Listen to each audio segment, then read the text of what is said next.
दिशाभूल करतो दिशाभूल करतो सर उभे राहिले जनतेची दिशाभूल करायची 2 मिनिटं बोल काय बोलणार चला चला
पुलिसवाला असलेला हल्ला आहे हे बेकायदेशीर हल्ला आहे जय भवानी जय शिवाजी हिंदुराजा सम्राट बाळासाहेब ठाकरेंचा विजय असो हिंदुराजा सम्राट बाळासाहेब ठाकरेंचा विजय असो पाणी आमच्या हक्काचं नाही गुणाच्या बापाचं पाणी आमच्या हक्काचं नाही गुणाच्या बापाचं हिंदुराजा सम्राट बाळासाहेब ठाकरेंचा विजय असो हिंदुराजा सम्राट बाळासाहेब ठाकरेंचा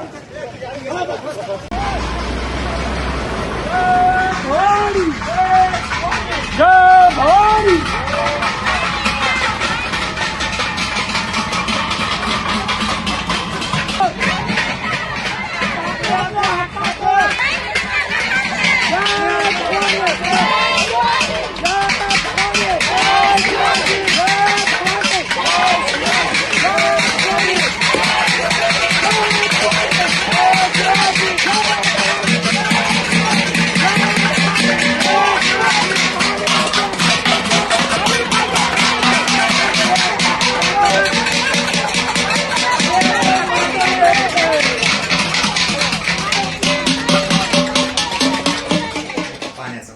काय झालं पुढे आश्वासनं जी होती पूर्ण झाली तर आम्ही जे पाण्यासाठी मुख्य आंदोलन केलं होतं ते आमचं आंदोलन यशस्वी झालंय सगळ्या महिलांनी खूप छान प्रतिसाद दिलेला आहे त्याच्यामध्ये आणि त्यांनी दडपशाही करण्याचा प्रयत्न तर झालेला आहे अधिकाऱ्यांकडनं जे अधिकाऱ्यांना आम्ही निवेदन दिलेले होते ते अधिकारी आमच्यापर्यंत पोहोचलेले नाहीये पण आमचे जे आंदोलन आहे ते एक छान प्रकारे यशस्वी झालेलं आहे आणि त्या माध्यमातून ते पाणी 100% येणार याची आम्हाला खात्री आहे परंतु काही महिलांना ओढतही बाहेर काढलं होतं पाप त्यांच्या घरात लपल्या होत्या महिला अशी वेळ आली होती मग त्यानंतर त्या महिलांना तुम्ही संतुष्ट केलेलं आहे का त्याचा पाण्याचा प्रश्न ते कसं आहे माहिती का आंदोलन असल्यामुळे पोलीस प्रशासनाला थोडासा हे करावं लागलेलं आहे महिलांवर थोडासा झालेला आहे अत्याचार पण ठीक आहे काही अडचण नाही आहे पण घडा फुटलेला आहे पाणी येणार आहे आमचं आंदोलन यशस्वी झालंय लोक का नाही येऊ शकले मला वाटतं ती फक्त फॉर्मॅलिटी होती आणि ते जे सगळं होतं अधिकारी येणारच नव्हते आम्ही ज्या अधिकाऱ्यांना पत्र दिलं कुणी आलं नाही अधिकारी येणार नव्हते अधिकाऱ्यांना यायचंच नव्हतं आणि पोलिसांनी जे केलं ती त्यांनी त्यांची ड्युटी केली डीसीपी साहेबांनी एका बंद कॅबिनमध्ये अधिकाऱ्यांना बोलवलं अगदी शाळा भरवावी तशी सगळ्यांची शाळा भरवली मी स्वतः पंचायत समिती सदस्य असताना सुद्धा मला बोलायला वेळ दिला नाही आमच्या भावना कोणी ऐकूनच घेतल्या नाही समजूनच घेतल्या नाही दुसरेच लोक कोणीतरी येत होते काहीतरी बोलले त्यांच्याच माध्यमातून तुमचं आंदोलन महाराष्ट्राला माहिती होतंय पण मग अधिकाऱ्याला माहिती होत नाही का अधिकारी मग जाणून बुजून आले नाही का येऊ दिलं नाही सिडकोचे प्रशासक मुख्य प्रशासक ॲट अ टाइम दोघंही गैरहजर राहतात सीओ जिल्हा परिषदेचे येत नाहीत पंचायत समितीचे मोठे अधिकारी कोणी येत नाहीत काय समजायचं कोण होतो आम्ही आरोपी होतो का आम्ही गुन्हेगार होतो का आमच्याकडे एवढं दुर्लक्ष करण्याचं कारण काय आम्ही लोकप्रतिनिधी आहोत लोकनियुक्त लोकप्रतिनिधी आहोत लोकांनी स्वतः लोकशाहीच्या माध्यमातून मतदान करून आम्हाला निवडून दिलंय अधिकाऱ्यांनी येऊ दिलं नाही कोणा गल्लीबोळातले आम्ही कार्यकर्ते नव्हतो तरी आमच्याकडे प्रशासनाने एवढं दुर्लक्ष का केलं आणि त्यांना कोणी येऊ दिलं नाही हा जो तुमचा प्रश्न आहे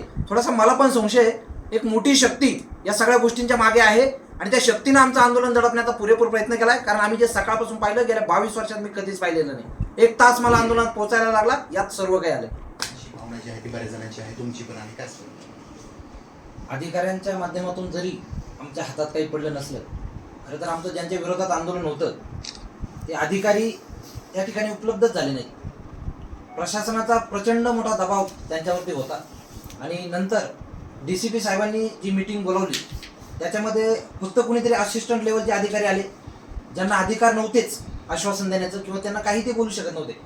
आता सुद्धा आमच्या हातात एकही लेखी आश्वासन नाही. कुठेतरी जनतेच्या तोंडाला पानं पुसण्याचं काम त्यांनी केलं. मात्र घडा फुटलेला आहे, पाणी येणार आहे आणि मीडियाचा भरपूर आम्हाला सपोर्ट झाला. सोशल मीडियाच्या माध्यमातून नागरिकांनी हे आंदोलन मोठं केलं आणि नागरिकांनी हे आंदोलन करून दाखवलं, गाजवून दाखवलं. निश्चितच या आंदोलनाचा फायदा होणार आहे. हातात काही पडलं नाही असं म्हणता येणार नाही. या आंदोलनानंतर आता पाणी येईल याची आम्हाला खात्री आहे. बरं, तोच असा आरोप आहे दुसरा की तुम्हाला मारहाण झाली. हो, सकाळपासून खरं तर पोलीस बांधवांवर आमचा जरी आम्हाला मारहाण झाली असली तरीही काही आमचा त्यांच्यावरती आरोप नाही. कारण आम्ही समजू शकतो ते त्यांची ड्युटी करत होते आणि पोलिसांवरती प्रचंड दबाव होता, प्रचंड दबाव. मी गेली 22 वर्ष शिवसेनेत काम करतोय. एवढा दबाव मी आजपर्यंत कधीच अनुभवला नाही. अनेक आंदोलनं मी केलेत. मी स्वतः एक वाळूज महानगरचा चांगला एक आंदोलक आहे. 22 वर्ष सातत्याने काम करत असताना अनेक आंदोलनं केली. पोलिसांवरती इतका मोठा दबाव, आमच्यावरती गुन्हे दाखल झालेत ना आजपर्यंत झालेत, पण हा जो दबाव होता अक्षरशः महिलांना धरून धरून मारलं जात होतं.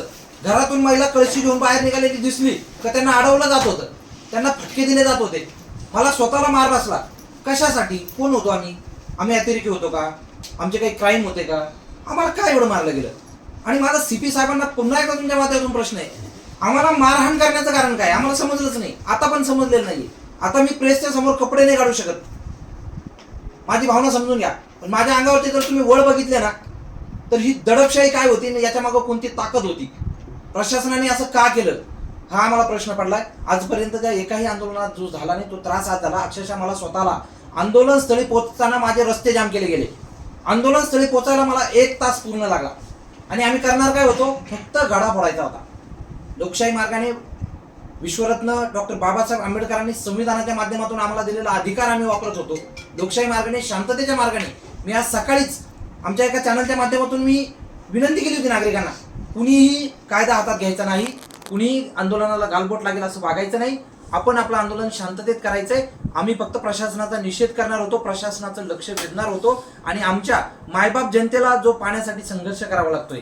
सर, उन्हाळ्याच्या तोंडावर आम्हाला 8-8 दिवस पाणी मिळत नाही हो. त्यासाठीचा फक्त आमचा संघर्ष होता. मात्र तो दडपण्याचा पुरेपूर प्रयत्न प्रशासनाने केला. आम्हाला मारहाण केली तरीही हे आंदोलन नागरिकांनी आणि मीडियानी यशस्वी केलं असं मी म्हणेन. पण पुन्हा